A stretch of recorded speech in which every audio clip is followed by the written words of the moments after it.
सभी छोटे बड़े श्रोताओं को सुनीता भटनागर का प्यार भरा नमस्कार। ऑडियो स्टोरीज के हमारे चैनल कहानी जगत में आप सभी का स्वागत है। हिंदी कहानियों की श्रृंखला में आइए सुनते हैं जयशंकर प्रसाद जी द्वारा रचित कहानी अपराधी।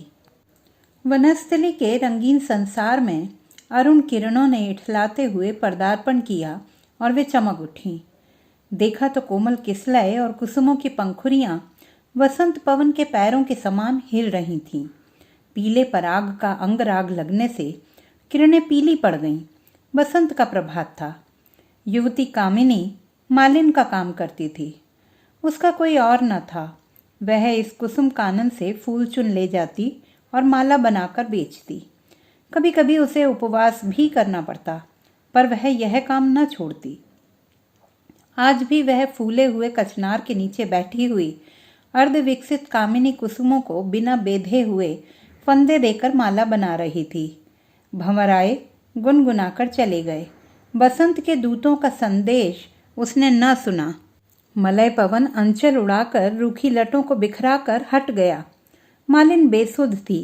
वह फंदा बनाती जाती थी और फूलों को फंसाती जाती थी। द्रुत गति से दौड़ते हुए अश्व के पद शब्द ने उसे त्रस्त कर दिया। वह अपनी फूलों की टोकरी उठाकर भयभीत होकर सिर झुकाए खड़ी हो गई। राजकुमार आज अचानक उधर वायु सेवन के लिए आ गए थे।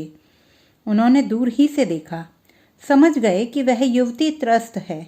बलवान अश्व वहीं रुक गया। राजकुमार ने पूछा, तुम कौन हो? कुरंगी कुमारी के समान बड़ी बड़ी आंखें उठाकर उसने कहा, मालिन। क्या तुम माला बनाकर बेचती हो? हाँ। यहाँ का रक्षक तुम्हें रोकता नहीं? नहीं, यहाँ कोई रक्षक नहीं है। आज तुमने कौन सी माला बनाई है?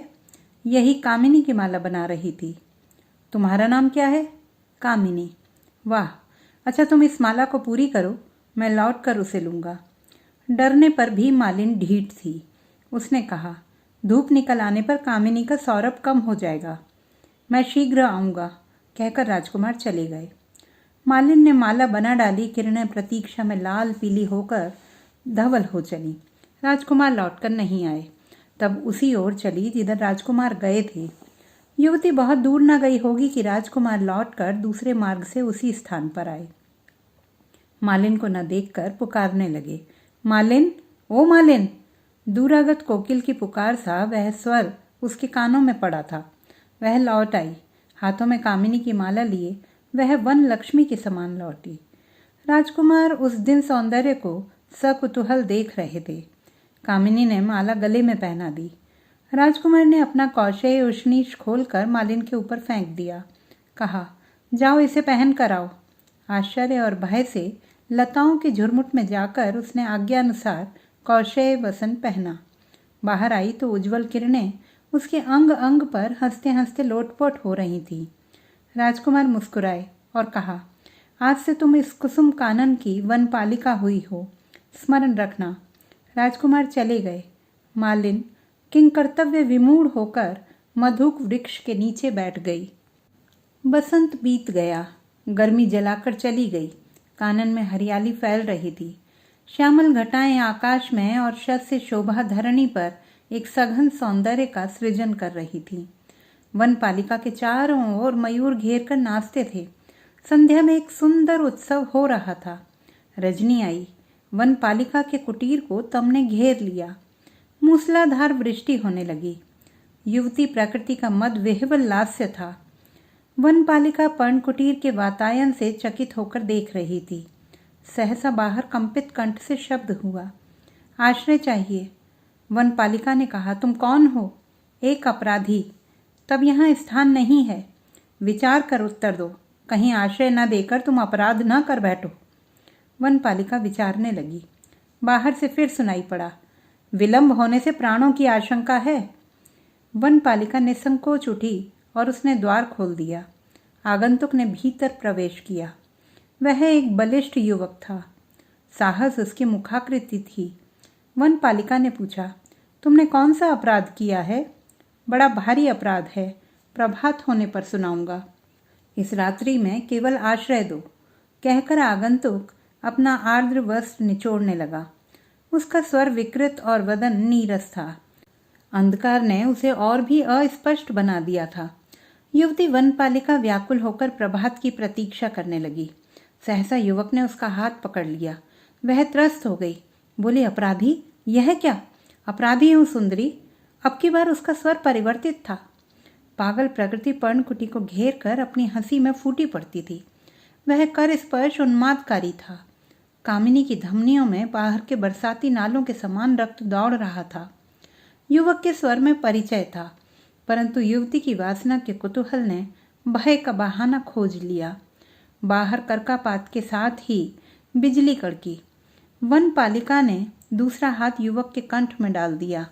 अंधकार हंसने लगा।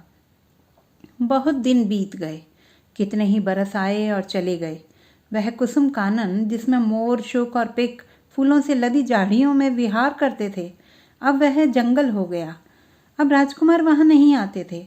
अब वे स्वयं राजा हैं। सुकुमार पौधे सूख गए। विशालकाय वृक्षों ने अपनी शाखाओं से जकड़ लिया। उस गहन वन में एक कोने में पर्णकुटी थी। उसमें एक स्त्री और उसका पुत्र दोनों रहते थे। दोनों बहेलियों का व्यवसाय करते, उसी से उनका जीवन निर्वाह होता। पक्षियों को फंसाकर नागरिकों के हाथ वह बालक बेचा करता। कभी कभी मृग शावक भी पकड़ ले आता। एक दिन वनपालिका का पुत्र एक सुंदर कुरंग पकड़कर नगर की ओर बेचने के लिए गया। उसकी पीठ पर बड़ी अच्छी बूटियां थीं। वह दर्शनीय था। राजा का पुत्र अपने टट्टू पर चढ़कर घूमने निकला था। उसके रक्षक साथ थे। राजपुत्र मचल गया। किशोर मूल्य मांगने लगा। रक्षकों ने कुछ देकर उसे छीन लेना चाहा। किशोर ने कुरंग का फंदा ढीला कर दिया। वह छलांग भरता हुआ निकल गया। राजपुत्र अत्यंत हठी था। वह रोने लगा। रक्षकों ने किशोर को पकड़ लिया। वे उसे राजमंदिर की ओर ले चले। वातायन से रानी ने देखा उसका लाल रोता हुआ लौट रहा है। एक आंधी सी आ गई। रानी ने समाचार सुनकर उस बहेलिये के लड़के को बैंतों से पीटे जाने की आज्ञा दे दी। किशोर ने बिना रोए चिल्लाए और आंसू बहाए बैंतों की चोट सहन की। उसका सारा अंग शत विशत था। पीड़ा से चल नहीं सकता था। मृगया से लौटते हुए राजा ने देखा। एक बार दया तो आई, परंतु उसका कोई उपयोग न हुआ। रानी की आज्ञा थी। वनपालिका ने राजा के निकल जाने पर किशोर को गोद में उठा लिया। अपने आंसुओं से घाव धोती हुई उसने कहा, आह, वे कितने निर्दयी हैं। फिर कई वर्ष बीत गए। नवीन राजपुत्र को मृगया की शिक्षा के लिए लक्ष्य साधने के लिए वही नगरोपकंठ का वन स्थिर हुआ। वहां राजपुत्र हिरणों पर, पक्षियों पर तीर चलाता। वनपालिका को अब फिर कुछ लाभ होने लगा। हिरणों को हाँकने से, पक्षियों का पता बताने से कुछ मिल जाता है, परंतु उसका पुत्र किशोर राजकुमार की मृगया में भाग न लेता। एक दिन बसंत की उजली धूप में राजा अपने राजपुत्र की मृगया परीक्षा लेने के लिए 16 बरस बाद उस जंगल में आए। राजा का मुंह एक बार विवर्ण हो गया। उस कुसुम कानन के सभी सुकुमार पौधे सूख कर लोप हो गए हैं। उनकी पेड़ियों में कहीं कहीं दो एक अंकुर निकलकर अपने प्राचीन बीज का निर्देश करते थे। राजा स्वप्न के समान उस अतीत की कल्पना कर रहे थे। अहेरियों के वेश में राजपुत्र और उसके समवयस्क जंगल में आए। किशोर भी अपना धनुष लिए एक ओर खड़ा था। कुरंग पर तीर छूटे। किशोर का तीर कुरंग के कंठ को बेध कर राजपुत्र की छाती में घुस गया। राजपुत्र अचेत होकर गिर पड़ा। किशोर पकड़ लिया गया। इधर वनपालिका राजा के आने का समाचार सुनकर फूल खोजने लगी थी। उस जंगल में अब कामिनी कुसुम नहीं थे। उसने मधुक और दूर्वा की सुंदर माला बनाई। यही उसे मिले थे। राजा क्रोध से उन्मत्त थे। प्रतिहिंसा से कड़क कर बोले, मारो। बधिकों के तीर छूटे। वह कमनीय कलेवर किशोर पृथ्वी पर लौटने लगा। ठीक उसी समय मधुक मालिका लिए वनपालिका राजा के सामने पहुंची। कठोर नियति जब अपना विधान पूर्ण कर चुकी थी, तब कामिनी किशोर के शव के पास पहुंची थी। पागल सी उसने माला राजा के ऊपर फेंकी और किशोर को गोद में उठा लिया। उसकी निश्चेष्ट आंखें मौन भाषा में जैसे माँ माँ कह रही थीं। उसने हृदय में घुस जाने वाली आंखों से एक बार राजा की ओर देखा और भी देखा राजपुत्र का शव। राजा एक बार आकाश और पृथ्वी के बीच में हो गए, जैसे वह कहाँ से कहाँ चले आए। राजपुत्र का शोक और क्रोध वेग से बहती हुई बरसाती नदी की धारा में बुल्ले के समान बह गया। उनका हृदय विषय शून्य हो गया। एक बार सचेत होकर उन्होंने देखा और पहचाना अपना वही जीर्ण कौशेय उष्णीच वनपालिका। राजा, कामिनी की आंखों में आंसू नहीं थे। यह कौन था? गंभीर स्वर में सर नीचा किए वनपालिका ने कहा, अपराधी। तो दोस्तों, ये थी हमारी आज की कहानी। आपको कैसी लगी कमेंट बॉक्स में लिखना ना भूलें। चैनल को सब्सक्राइब करें, लाइक करें और मित्रों के साथ शेयर करें।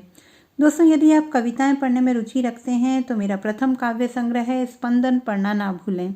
यह अमेज़न किंडल पर ई बुक के रूप में उपलब्ध है।